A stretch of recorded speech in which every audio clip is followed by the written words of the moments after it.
जो सतयुग का पहला जन्म होगा उसमें ही राधा कृष्ण की दृष्टि में डूबेगी और कृष्ण राधा की दृष्टि में डूबेगा। तो आंख जो है वो देह का अंग नहीं है क्या? तो अंग का सुख होगा,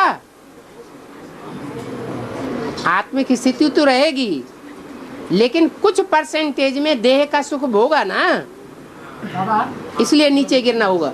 यानी चित्र है कि राधा कृष्ण दृष्टि मिला रहा है, लेकिन कृष्ण का हाथ राधा की इस तरफ है।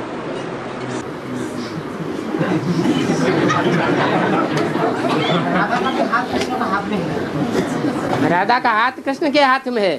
हाँ, कृष्ण का हाथ राधा के बाहों में इस तरफ है। हाँ, हाँ, यानी ऐसा क्यों है? तो दृष्टि का प्यार है, हाँ, लेकिन थोड़ी अंगों से लगा हुआ है।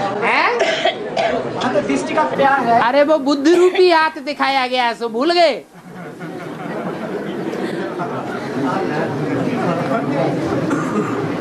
और तुमने सोचा हम भी ऐसा ही करेंगे?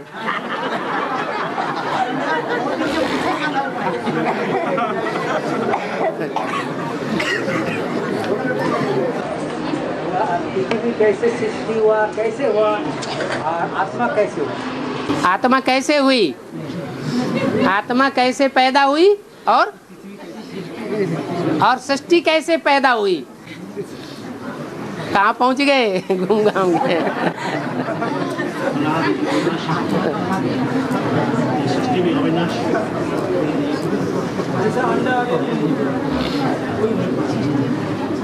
आत्मा तो अनादि है ना।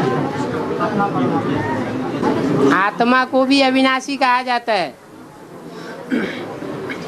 और 5 तत्वों को भी अविनाशी कहा जाता है, लेकिन आत्मा भी चेंज होती रहती है, कभी सतो प्रधान, कभी सतो सामान्य, कभी रजो और तमो। और इस सृष्टि के 5 तत्व भी परिवर्तन होते रहते हैं, कभी सतो प्रधान, कभी सतो सामान्य, रजो और तमो। न आत्मा कभी खत्म, न परमात्मा कभी खत्म, और न ये सृष्टि कभी खत्म होती है। अनादिकाल से चली आ रही है और अनादिकाल से ऐसी ही बनी रहेगी।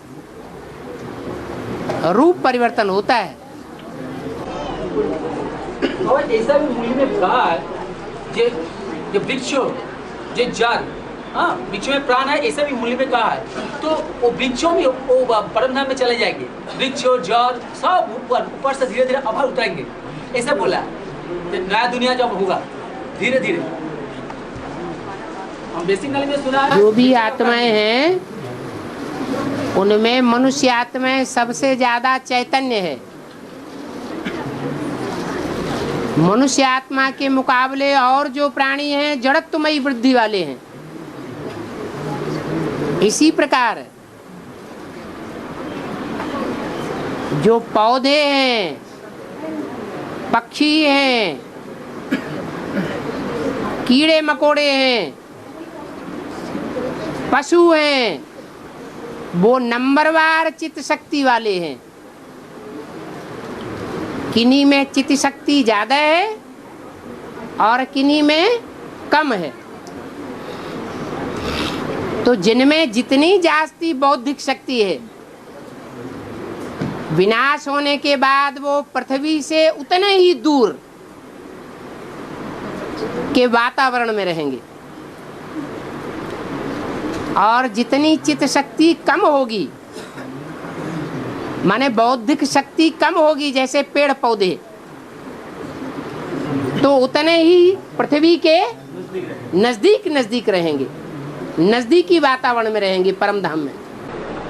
तो एक आत्मा है, तो उसका डाल काट के जो कलम लगाई जाती है। उसका आत्मा कैसा है? आत्मा नहीं होता है, आत्मा की कलम नहीं लगती है, आत्मा नहीं कटती है, जो काटता है वो कलम लगाई जाती है। पेट का तो आत्मा है नहीं। जैसे एंग्लो इंडियन होता है,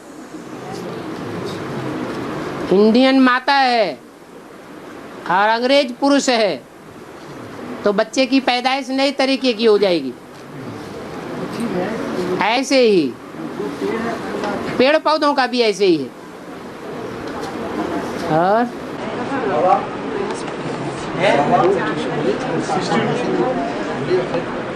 नया स्टूडेंट जाने वालों को तो रोकना ही नहीं है। बात करना है। इतने लोग कैसे बात करेंगे?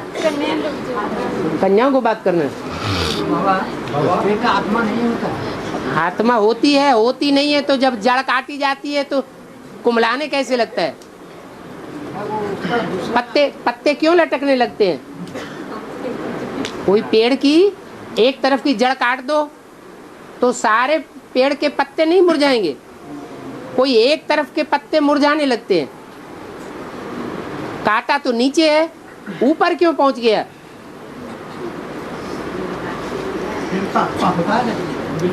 जड़ तुम्हारी आत्मा होती है। चेतन शक्ति कम है लेकिन है।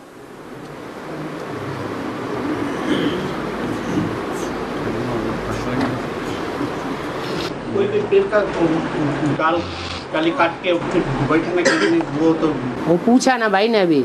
हाँ जी, अभी भाई ने पूछा यही बात। हाँ जी, उसमें फिर आत्मा चलाता है। मेन आत्मा नहीं चली जाती है। वृक्षों में तो पेड़ आत्मा होता है जड़ में, और जो डाली काटा जाता है उसको फिर आत्मा नहीं चली जाती है, जो जड़ लगी हुई है। हाँ जी, जहाँ जड़ लगी हुई है वो जड़ में ही आत्मा है।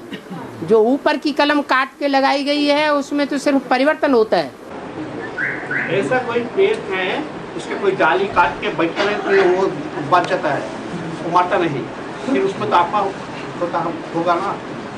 वो बताया ना, जहाँ जड़ लगी हुई है, जड़ लगी हुई है वो आत्मा है, उसमें आत्मा है। और जिसकी डाली ऊपर से काट ली गई और काटने के बाद तुरंत दूसरे में लगा दी गई तो वो परिवर्तन होता है। हाँ। जो डाली काट के जो मिट्टी में देता है वो दूसरा कोई काटने पेड़ में नहीं देता। हाँ, कोई ऐसे भी होते हैं जिनकी डाली ही काट करके जमीन में गाड़ दी जाती है, वो जड़ें पकड़ लेता है, जड़ पकड़ लेता है। जैसे कि ये सफेदा यूकलिप्टस, हाँ जी, उसमें जीवन शक्ति ज़्यादा होती है, थोड़े समय तक रहती है। अगर ऐसे ही छोड़ देंगे थोड़े समय तो नहीं पैदा होगा। हाँ जी। और बाबा जो इनर्ट जो मटेरियल है, इनर्ट ड्रग, ईंट पाथर ऐसा, तो उसमें तो वैज्ञानिक तो आविष्कार किया इलेक्ट्रॉन, प्रोटॉन और न्यूट्रॉन, तो उसमें तो वैसे भी बोल सकते हैं जो प्राण थोड़ा है, ऐसे आविष्कार किया जो थोड़ा प्राण है तो इनर्ट तो है, पूरा जार तो है ना। लेकिन कहते हैं न्यूट्रॉन, प्रोटॉन, इलेक्ट्रॉन ऐसा है, तीन पदार्थ। हाँ जी, वो आत्मा नहीं है।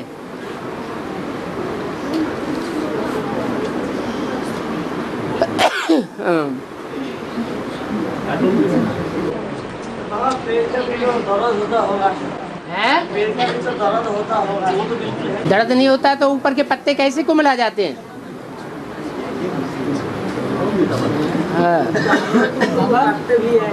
है जब बादल करते हैं ना, ऐसे वक्त 7 रंग का धेनु देखा जाए, फिर भी बोलते हैं कि राम धेनु, इसका मतलब क्या है? रेनबो, राम धनु।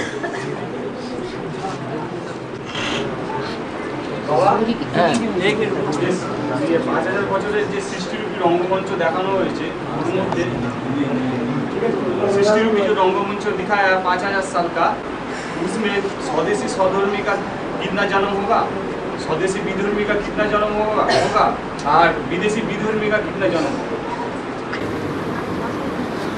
जैसे जैसे धर्म की क्षीणता है, जो धर्म जितना पुराना है उतना जास्ती जन्म देने वाला है, जास्ती आयु वाला, और जो जितना नया है उतना कम जन्म देने वाला।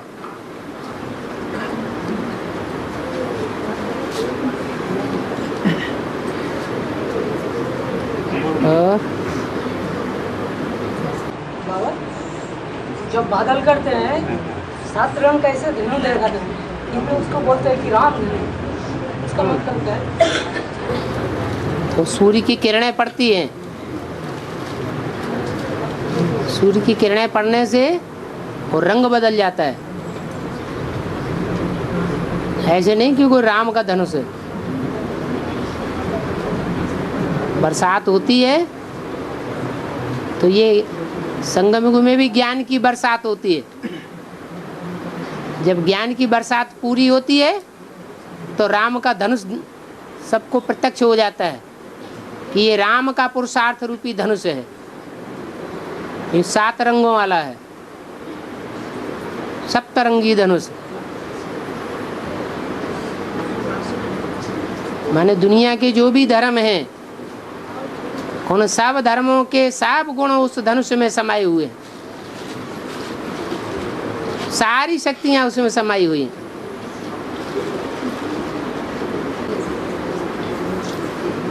वाह, टाइम हो गया।